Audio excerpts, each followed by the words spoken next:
welcome to the new year, everybody. I am the Possum. This is Getting Nerdy MTG.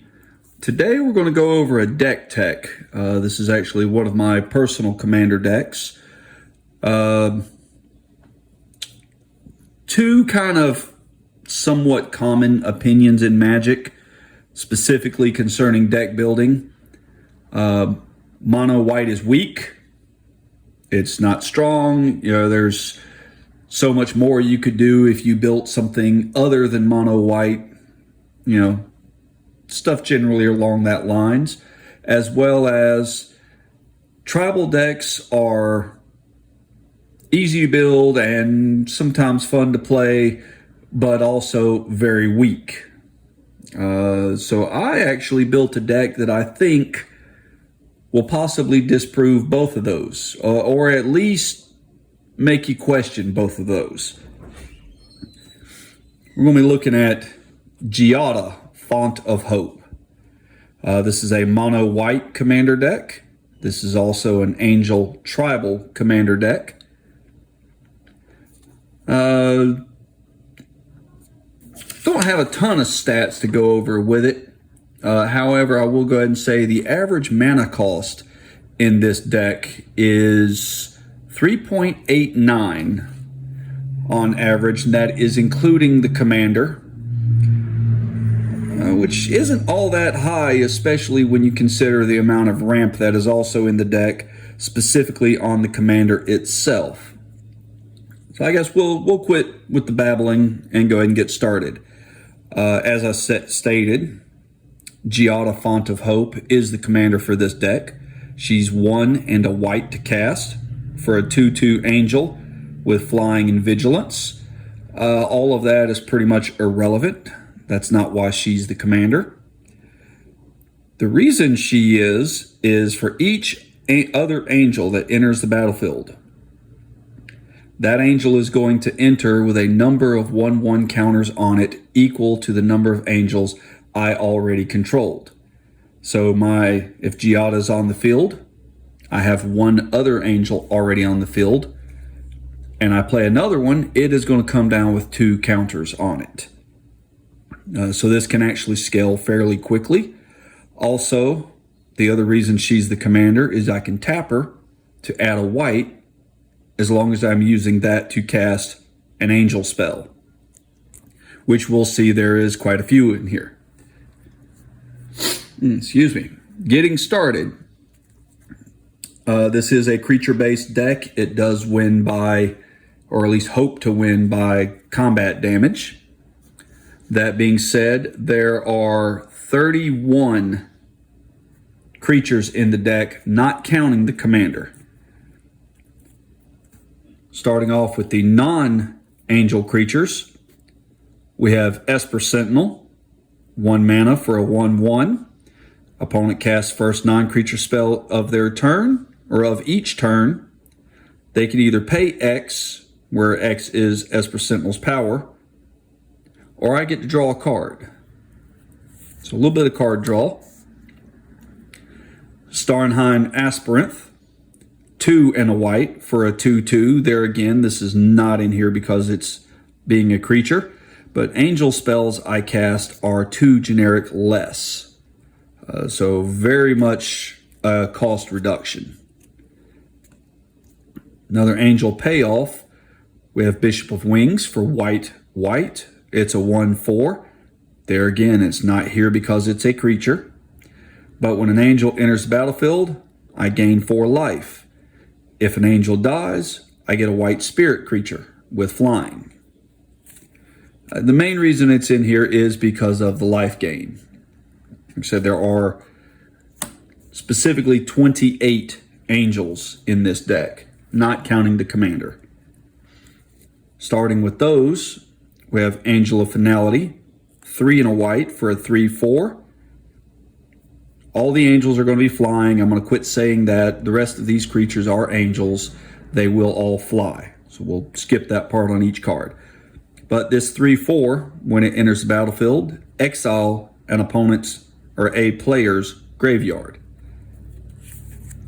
So, got Angelic Guardian, 4 white, and white for a 5/5 that whenever any of my creatures attack, they gain indestructible until end of turn. Kind of protect my board. Enduring Angel for 2 white, white, white. It's a 3/3, has double strike. I have hexproof, so as long as this is on the field, I cannot be targeted by anything my opponents are doing. But the reason it's in here is if my life total would go to 0 or less. Instead, I'm going to transform this card. My life total will become 3. Then if Enduring Angel didn't transform this way, I lose the game. I'm not quite sure when that would ever come into effect, but when it transforms, I still have hexproof. Its power and toughness are each equal to my life total. So when this transforms, my life total is now 3, so this is only a 3/3. But each time it attacks, I double my life total. So this will drag me back from almost death fairly quickly and get large in the process. Okay. Put that back in. Continuing on, we've got Lyra Dawnbringer. 3 white and white. It's a 5/5. First strike, lifelink. The reason it's in here, though, is other angels I control will get +1/+1 and lifelink. This deck has very much a 1/1 counters theme, as well as a life gain, kind of almost a sub-theme. And I didn't state earlier, I completely forgot to be honest, all prices that I'm showing you with this specific video are going to be market value based off of TCG Player, but they are going to be of the cheapest printings of these cards available. So they may not be for the exact copies you're seeing. Specifically with Achroman Vision of Ixidor. This is actually the foil etched version. I don't remember if it or the regular printing is cheaper. With the Commander Legends foil etched, it kind of went either way, but in any case, you're going to see the cheapest printing, or the value for the cheapest printing. But for 5 white and white, flying, which we said we weren't going to mention every time, but first strike, vigilance, and trample. It's a 6/6, but the reason it's in here is each combat, so on my opponent's combats as well as mine, each creature I control is going to get +1/+1 for basically each ability it has. Flying, first strike, double strike, death touch, haste, hexproof, indestructible, lifelink, menace, protection, reach, trample, vigilance, and partner. This commander or this creature has partner, but that will not ever play effect in this deck. But basically, with this on the board, every one of my creatures, because it flies, is going to get at least +1/+1.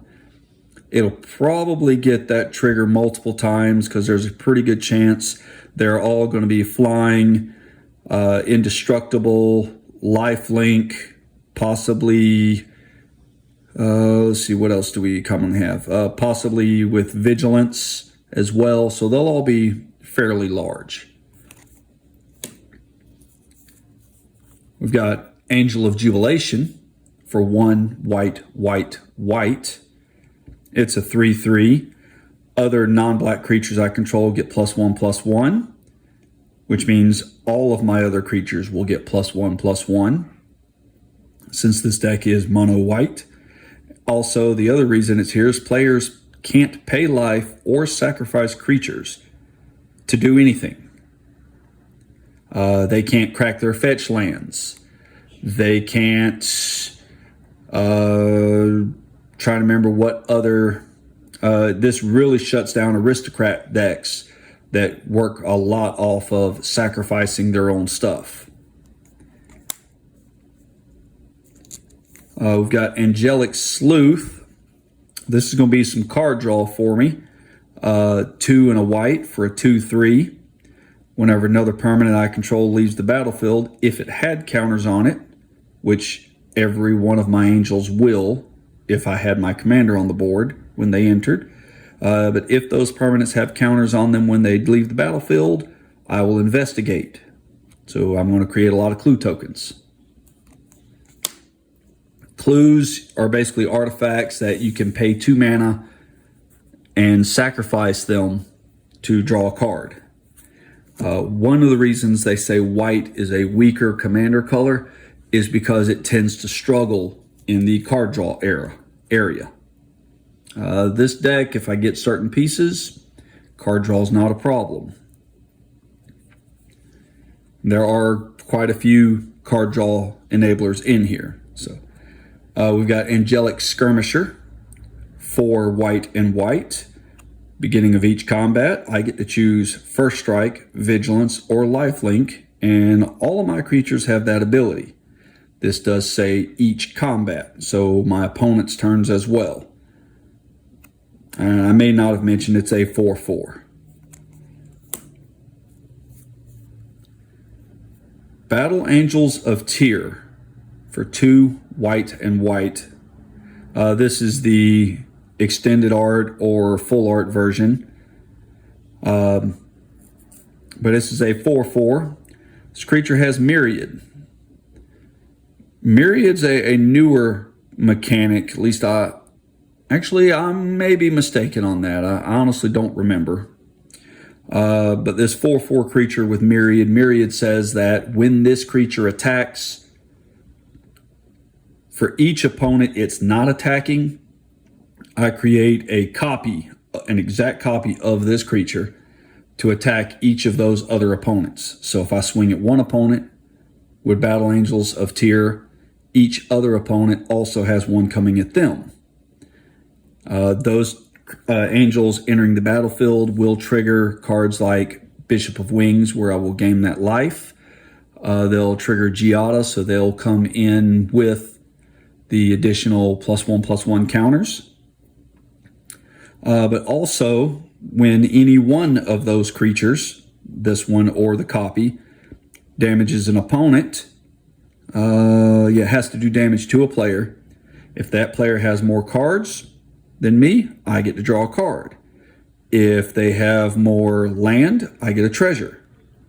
If they have more life, I gain 3 life. Excuse me. Actually, it doesn't have, let me rephrase that. It's not if they have more than me. If one of my opponents has more cards than everyone else, I draw a card. If one of my opponents, doesn't matter which one, as long as it's the opponent, as long as it's an opponent that Battle Angels or a copy of Battle Angels hit, if that opponent has more land, I create a treasure. Basically, if they're ahead of everybody else in land, treasure, or life, land, life, or cards in hand, it helps me catch up. If that made sense to anyone. Moving on. Shattered Angel. This is 3 white and white for a 3/3. When a land enters the battlefield under an opponent's control, I may, which I'm always going to choose to, gain 3 life, which will trigger some of the life gain payoffs I have. We have Angelic Arbiter, 5 white and white for a 5/6. Basically, each opponent can either attack with creatures or cast spells, but never both. There's some very Staxy type things in this deck that just kind of shut down everyone else, or at the very least slow them down. Valkyrie Harbinger, 4 white and white. This is one of the life gain payoffs I have. It's a 4/5 with lifelink itself. But beginning of each end step, so not just mine, but everyone's, if I gained 4 or more life this turn, create a 4/4 white angel with flying and vigilance. So every time in a given turn, or any given turn that I gain more than 4 life, which is going to happen a lot of turns, I get another flyer. Resplendent Angel kind of does the exact same thing. It's 1 white and white, so it's a little cheaper to cast. It's a 3/3, so it's a little bit smaller. Same payoff though. If I let me back up though, actually it's not the same. In this case, I have to gain 5 or more life, in which case I would get the 4/4 angel with flying and vigilance. This one does not have lifelink, but for 3 white, white, and white, so 6 mana, I can turn this into a 5/5 with lifelink. That's not an ability I usually do with this deck. Just I've normally got better stuff to do with 6 mana. Usually play more angels, but it's an option. So we have Avacyn, Angel of Hope. This is actually one of the better angels in the deck. It's 5 white, white, and white. So it is costly. 8 mana is a lot to cast. This flyer has Vigilance. It's an 8/8. But Avacyn, Angel of Hope, and other permanents I control are indestructible. So all of my stuff, lands, enchantments, all permanents I have are indestructible. We got Safara, Sky's Blade. Originally, when this deck was the board white tribal that y'all may have seen the deck tech on, this was the commander, but it's 4 white, white, and white for a 7/7 flying and lifelink. That all my other creatures with flying, which is all but 3 of them, have indestructible. So this kind of protects my board. It also has an alternate casting cost. Instead of paying 7, which is a lot, I can pay a single white and tap 4 untapped creatures that I control with flying.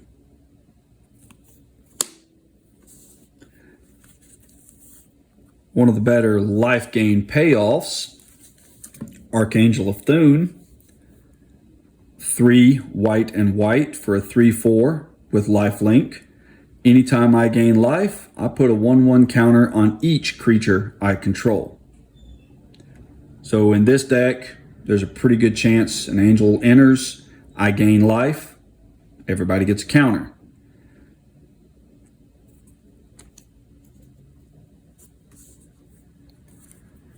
Now, if multiple creatures with lifelink attack and deal damage to something, doesn't matter what, those are each different instances of lifelink, which means Archangel of Thune will trigger for each one of them. If I attack you or an opponent with 3 creatures that have lifelink, all 3 creatures connect with something, every creature I control will get 3 counters. And so this deck can scale and the creatures can get very large. Chancellor of the Annex. This is another one of the stack seed type cards in the deck. 4 white, white, and white for a 5/6. But the reason it's in here is if it's in my opening hand, I can reveal it on turn 0. Yes, reveal it before the game even starts. If I do that, then each opponent's first spell is 1 generic more to cast. Once it's on the board, every spell my opponents cast is 1 generic more to cast. We have Archangel of Tides, 1 white, white, and white for a 3/5, that if it's untapped, creatures can't attack me or planeswalkers I control, although there are no planeswalkers in this deck. unless their controller pays 1 for each of those creatures. If Archangel of Tithes is attacking, which hopefully it will be attacking with Vigilance, then my opponents can't block unless they pay 1 for each of their blocking creatures.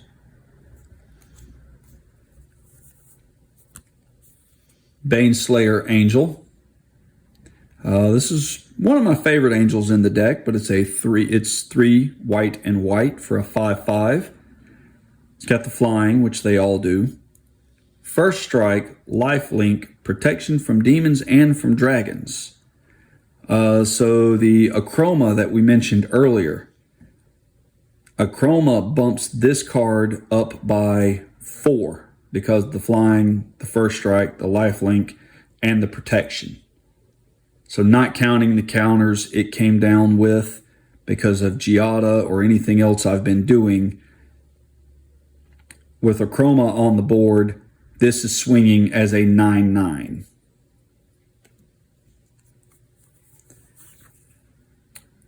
Angel of the Ruins, 5 white and white for a 5/7. When it enters, I get to exile up to 2 target artifacts and or enchantments.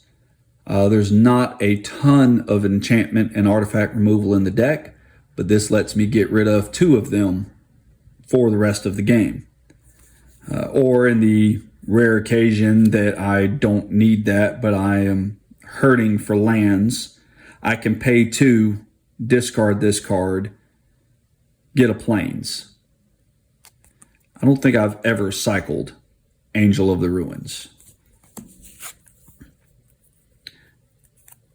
Got Sarah Paragon, 2 white and white for a 3/4.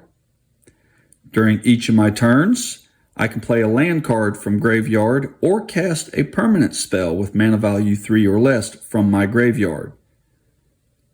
If I do, that permanent gains, let's see, when this permanent is put in the graveyard from the battlefield, exile it and gain 2 life. So this is a little bit of recursion. Each turn I get back a land or a small permanent. There are quite a few targets for that.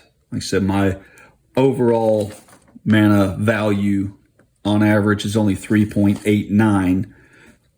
And there's a lot of like 7 and 8 drops. So for that to balance out, you can imagine there's a lot of 1s, 2s, and 3s as well. I get 1 free, 1 back each turn. Now, if that whatever it is goes to the graveyard again, it's gone forever. But at least I got to recur it once. Sunblast Angel. When this deck was the Safara Commander deck, there were 11 board wipes in it. Sunblast Angel was one of those. 4 white and white. It's a 4/5 that when it enters, destroy all tapped creatures. So you just swung all out at somebody.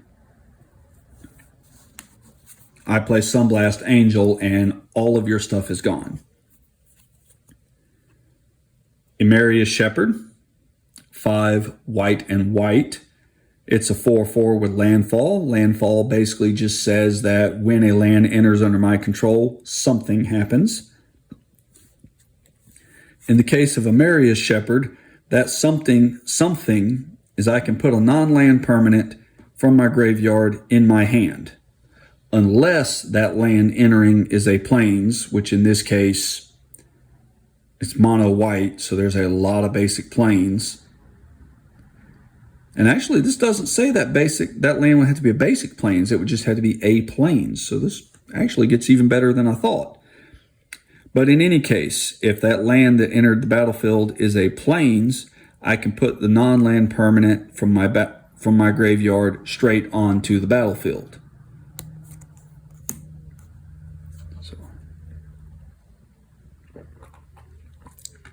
Excuse me. This deck, being a creature-based deck, is very susceptible to removal. So there has to be a lot of ways to either protect your stuff, or in the case of Emeria's Shepherd, get your stuff back.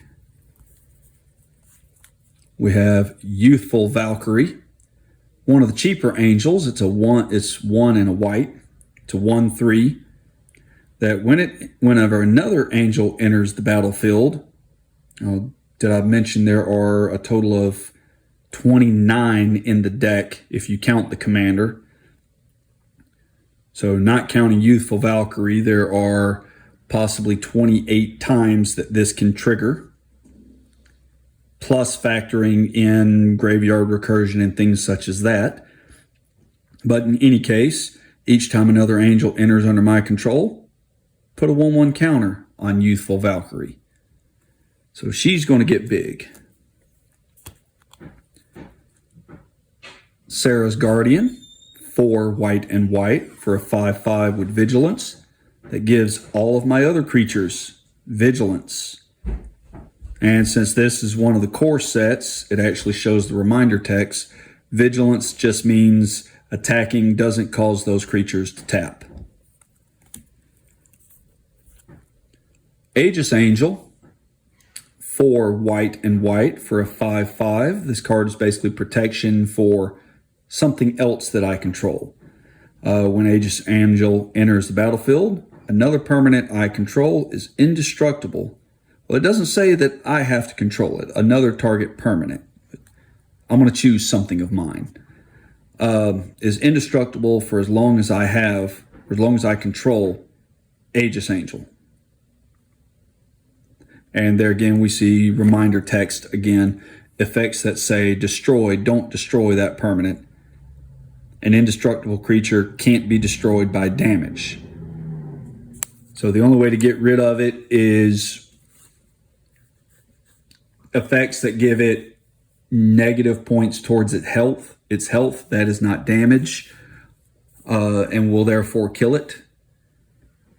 Also, effects that exile it will get it gone. Platinum Angel, 7 mana. This is protection for me. It's a 4/4 that I can't lose the game and my opponents can't win the game. Doesn't matter what's going on. I could be at negative 300 life, have 30 poison counters, no cards in my library, and as long as Platinum Angel stays on the field, I do not lose. My opponents do not win. The game just continues until they either get rid of Platinum Angel or I get rid of them. Righteous Valkyrie, 2 and a white. This is one of the major life gain enablers. It's a 2/4 that when another angel or cleric, so like we said, there are, not counting Righteous Valkyrie, there are 28 other angels, plus, let's see, 2 other clerics. So there are 30 creatures, if you count the commander, that will trigger Righteous Valkyrie. But when they enter the battlefield, I gain gain life equal to that creature's toughness, whatever that happens to be. If I've got 7 life more than my starting life total, that creature, all creatures I have, are going to get +2/+2. So let's say Giada is on the board, along with a few other angels. I play Platinum Angel, which is a 4/4, but I have 3 other angels on the board. So Platinum Angel comes down as a 7/7. If I'm already at more than 47 life, Platinum Angel is now a 9/9, which means I gain 9 life. Love Valkyrie, or Righteous Valkyrie.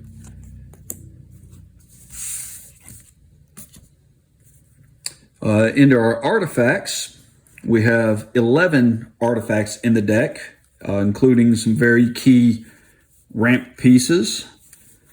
Starting off with the ramp. You put Soul Ring in every commander deck you build. unless you're just doing it in protest or out of spite. 1 mana, you can immediately tap it for two colorless. Mana Crypt. A lot of people don't play Mana Crypt. It's usually because this is not a cheap card to own. Other people may choose not to play it because of the possibility of losing life. I have died to my own Mana Crypt.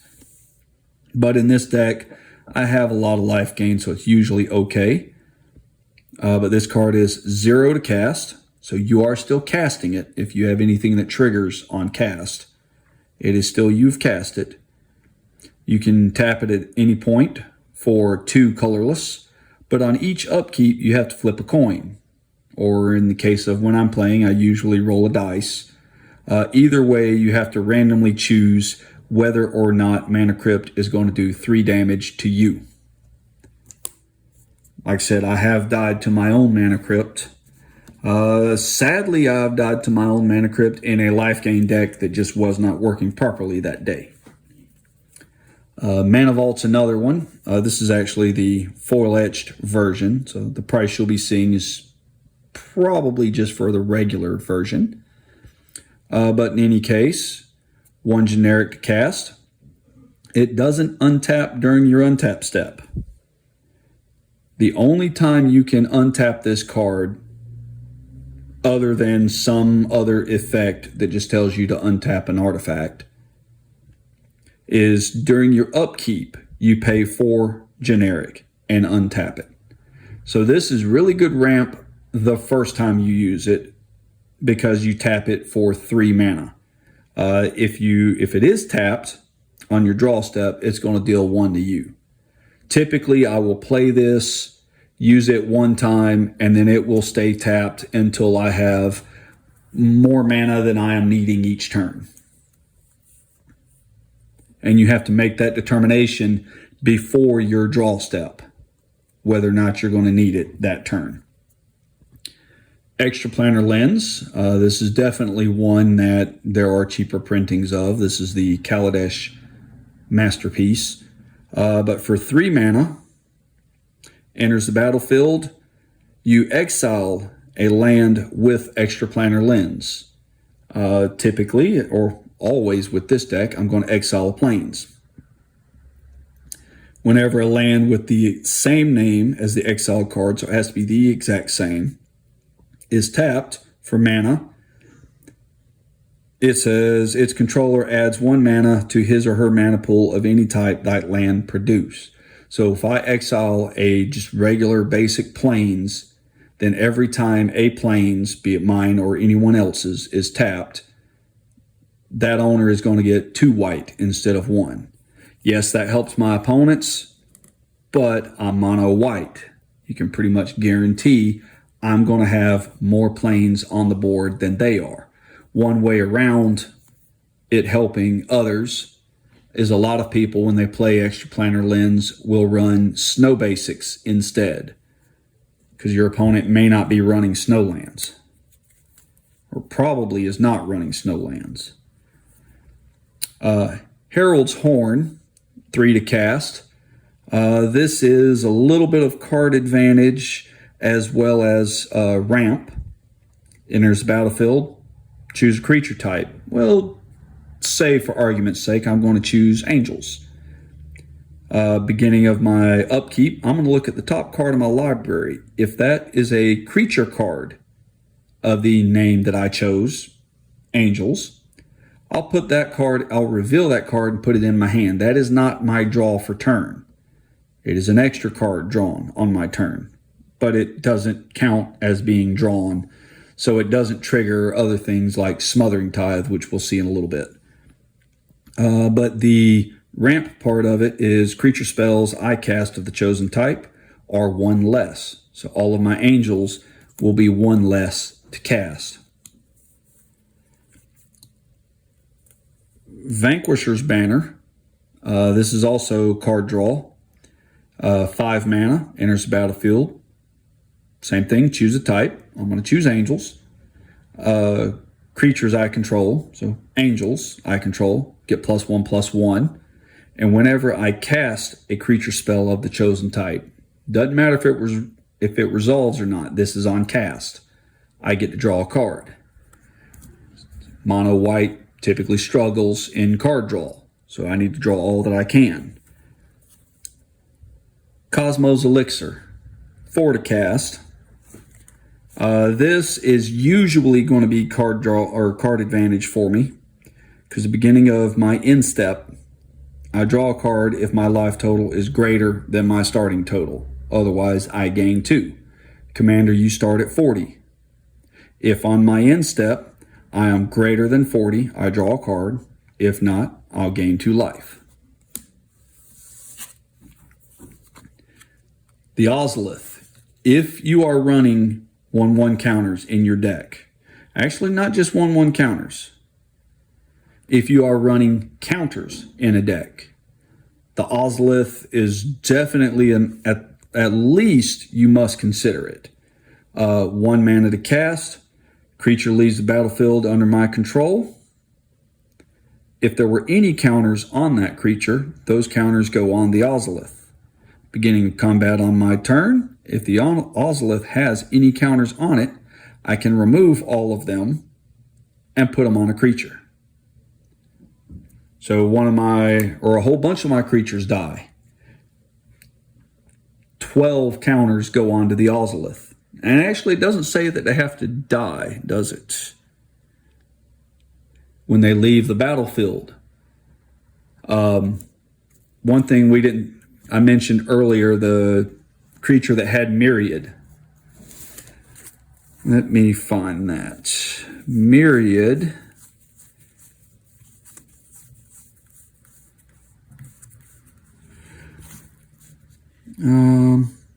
This does not explain Myriad. When we get to the enchantment that has it, I believe it actually has in the reminder text. We'll go over Myriad a little bit more in depth there. We'll just say the Ozolith comes in handy when you have a creature with Myriad. We have Swiftfoot Boots. Here's another one to protect some of my stuff. 2 mana to cast, 1 to equip. Equip creatures got hexproof and haste. The haste I'm not as worried about. I need to keep my stuff from being targeted and killed. Lightning Greaves, basically the same thing as Swiftfoot. Little older version, still 2 to cast. 0 to equip, so you can move it around for free. At any time you could do a sorcery. But that equipped creature has haste and shroud. Shroud's kind of super hexproof, or on the other hand, worst hexproof, depending on how you want to look at it, because I can't target it either. Aetherflux Reservoir, 4 mana to cast. Whenever you cast a spell, you gain 1 life for each spell you've cast this turn. That's not really a huge thing in this deck. I'm not casting tons of spells every turn. There are people that build storm decks that work off the idea of casting, 20 spells in a given turn.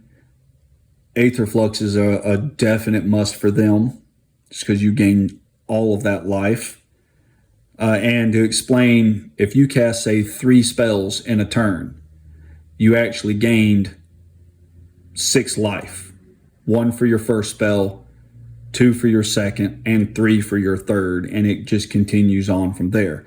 The reason this is in here, I do gain a lot of life. I can pay 50 life. Aetherflux Reservoir will deal 50 damage to target creature or player. So I get this on the board. If I am above 50 life and you do anything that I don't like, I can remove you from the game. In response to you doing anything to me. So if you're gone from the game, anything you had is still on the stack.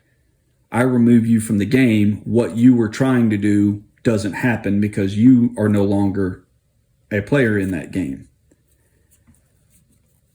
Getting into our enchantments, there are only 4 enchantments in the deck.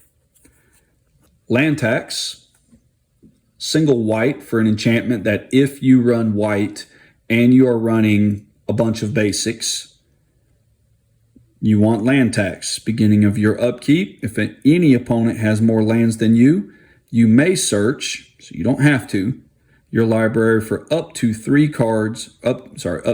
basic land cards. Reveal them, put them in your hand, then shuffle. This is not ramp. This does not put the lands on the field. This guarantees you land drops, at least enough to keep up with your opponents. The other thing it does is it thins out your deck. Once I get, say, 8 lands on the board, I don't care if I ever draw a single land again. So pulling 3 lands out of my library every turn would be beneficial. I've actually had land tax on the field before, pulled 3 lands out of my deck, not played a land because I wanted to stay below everyone else, or at least below one other person, to be able to thin my deck every turn. Dawn of Hope for 1 and a white. Whenever I gain life, I can pay 2. If I do, draw a card. A little bit of a mana sink as well. I can pay 3 and a white to make a 1/1 white soldier with lifelink. That I only do if I've got nothing else to do with my mana. Smothering Tithe, this is another pretty much staple. 3 and a white. Opponent draws a card. They either pay 2 or I get a treasure. Legion Loyalty. This is the big boy for enchantments. 6 white and white.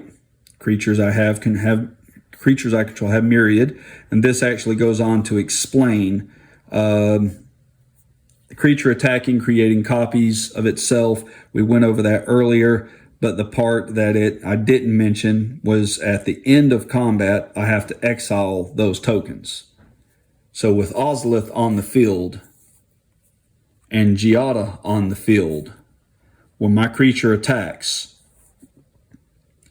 it has myriad. It's going to create 2 copies of itself. Those copies are going to enter with a number of 1/1 counters on it because of Giada's ability. At the end of combat, those tokens, those copies, are going to be exiled. So they're going to leave the battlefield. Those counters can be placed on the Ozolith and then done again next turn. 8 mana for an enchantment is a lot, but it does a lot in this deck. Into our instance, there are 12 instants in this deck. Some removal, we have Swords to Plowshares. This is another just about must include.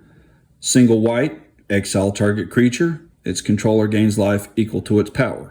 Yes, your opponent's going to gain some life, but if their creature that was going to absolutely just wreck what you're trying to do is now gone, definitely worth it. Path to Exile, this is a textless version, but it's basically kind of the same thing. Single white, exile target creature, but your opponent gets to go get a basic land, if they have any in their deck, and put it on the field tapped. Angel's Grace, this is my combo stopper.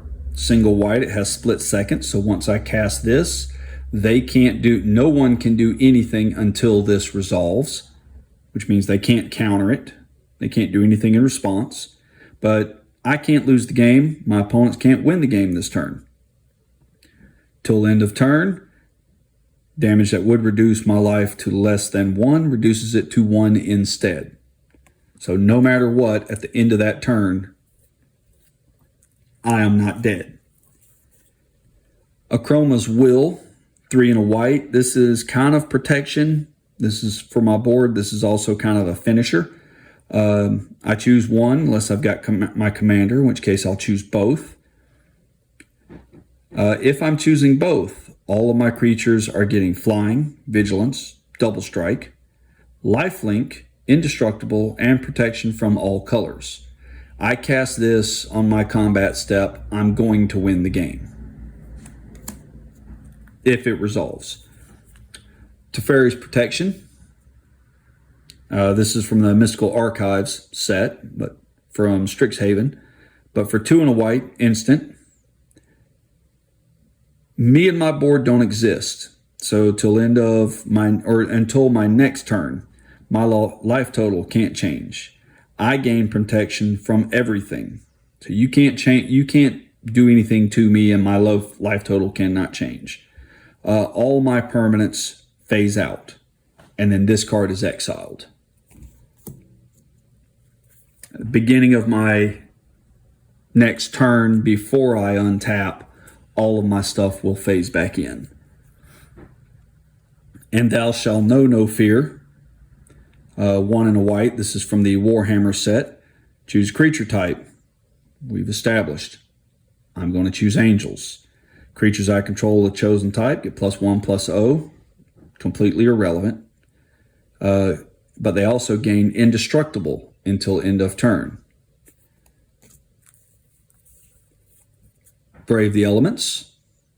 Single white. Choose a color. White creatures I control, which is all of them, gain protection from the chosen color till end of turn. They can't be blocked, targeted, dealt damaged, or enchanted by anything of that color. They can still be destroyed by effects that say destroy,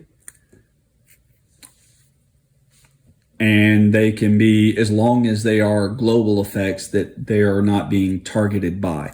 This does not protect against board wipes that just say destroy all creatures, all permanents, anything along that effect. Damage to each creature, yes. Flawless Maneuver. 2 and a white. Creatures I control gain indestructible. This does protect against destroy until end of turn. If I have my commander on the field, the spell is free. Rebuff the Wicked, single white, counter target spell that targets something of mine.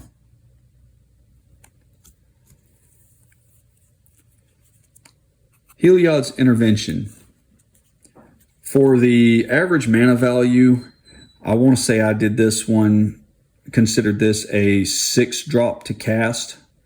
So it would be 4 for X, white and white, but X can be any number you can afford to pay for it to be.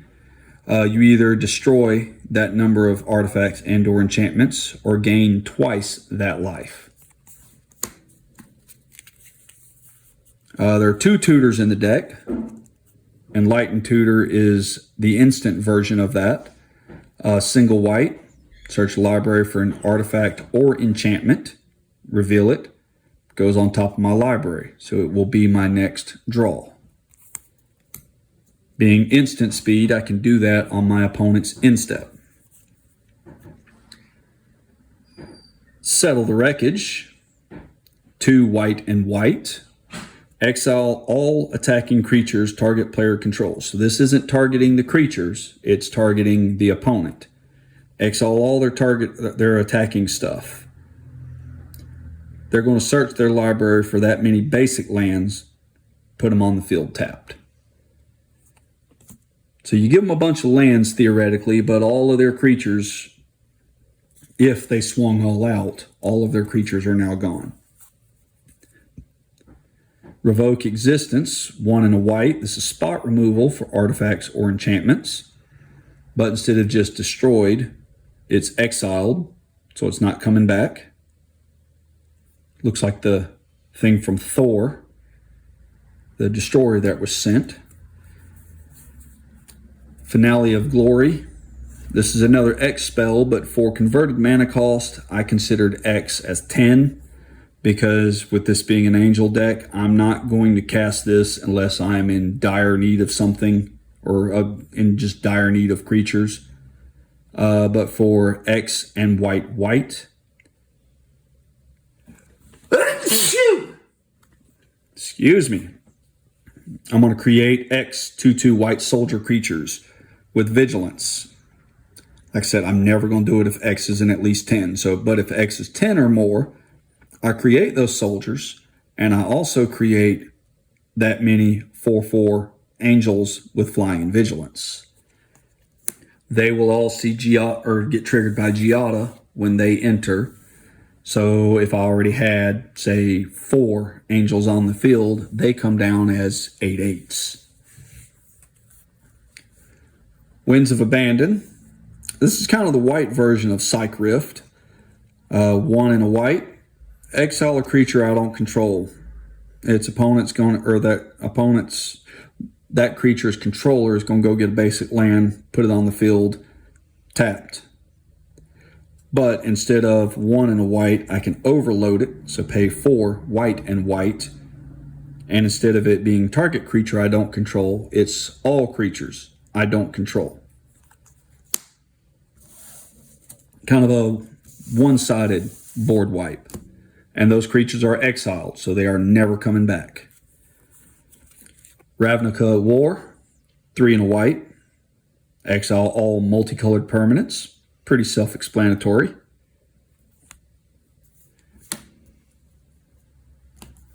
Oh, I'd already gone through the instance. I'm in the sorceries, and I didn't even mention that. There are 5 sorceries, most of which I've already covered. Idyllic Tutor is our other sorcery. This is 2 and a white. It's specifically just for an enchantment, but it goes into my hand instead of onto my library.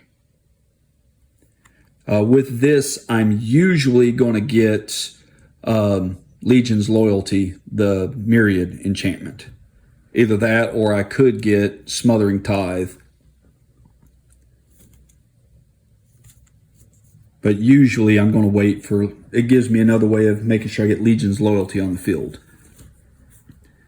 Into our lands, there are 25 basic planes. So I'm not going to sit here and show you 25 planes. You know what a basic plane's like. They look just like this.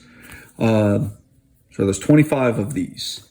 Then we have 11 non-basic lands. Secluded Steppe. This is coming in tapped, which is not great, but if I'm playing it when I'm needing more mana, I can play this as a land, and the next turn tap it for a white, or I can pay a white, discard it, and draw a card.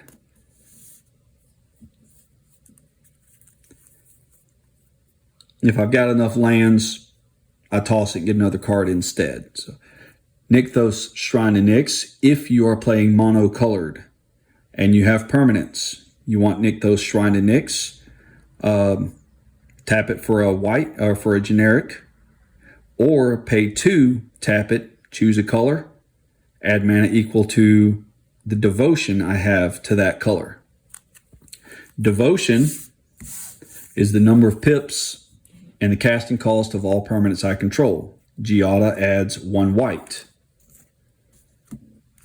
Let's see. Smothering Tithe adds 1 white. But there are a lot of creatures in here, like Archangel of Tithes adds 3 white. Chancellor of Annex adds 3 white. So with just Chancellor of Annex, Archangel of Tithes, and my commander on the board, my devotion to white is 7. Field of Ruin. There's a little bit of land removal in here, not really much. But what I like about Field of Ruin is that it lets me make my opponents shuffle their libraries as well. So let's say you've tutored and got something on top of your library. I can pay to sack Field of Ruin, blow up somebody's, is it non-basic? Yes. Blow up somebody's non-basic land, doesn't matter whose. But when I do that, everybody has to search their library for a basic land and put it onto the battlefield. Now, if you don't have any basic lands, you still have to shuffle your library. You still had to technically search. So the card you had on top is no longer on top. Other land destruction, we have Strip Mine. Tap it for a generic, or sorry, for a colorless, or just tap sacrifice strip mine and destroy target land. Doesn't matter what land it is. And then nobody searches. Cavern of Souls. If you're in a tribal deck, Cavern's kind of a given. Enters the battlefield, choose creature type. You can either tap it for a colorless, or if you're going to use it to cast a creature of the chosen type, you can tap it for a mana of any color, and that spell can't be countered. It's the spell can't be countered that makes it very nice. Plus, in a multicolored tribal deck, it's your mana fixing as well. Ancient Tomb. Everybody that plays Commander knows Ancient Tomb. Tap it for 2 colorless. It's going to deal 2 damage to you, but it's going to ramp you in the meantime.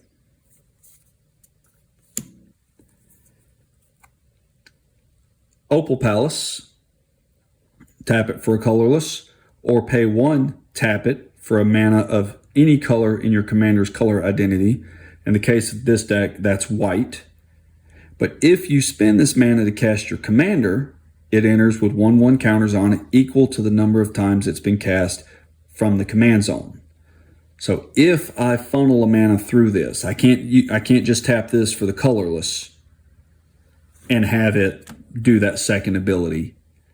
If I funnel mana through this to cast my commander, and it's the first time I've cast her from the command zone, she comes down with a 1/1 counter on her. If people have killed her a couple of times and I do this, let's say this is my 3rd time, she comes down with 3 counters. If you're having to cast your commander multiple times, it's a good card to have. Path of Ancestry. This is another one of the few lands that come in tapped, but add a mana of any color in that commander's identity. In this case, it'll always be white. But when that mana is spent to cast a creature spell that shares a creature type, my commander in this deck is an angel. If I cast an angel, I get to scry 1. Here we see the the reminder text. Look at the top card of my library. Either leave it on top or put it on the bottom. Helps me fix my draws. Emeria's Sky Ruin. Yes, it comes in tapped, but this is more of the recursion. During my upkeep, if I have 7 or more planes, I can return target creature from the graveyard straight to the battlefield just by having 7 planes on the board and Emeria the Sky Ruin.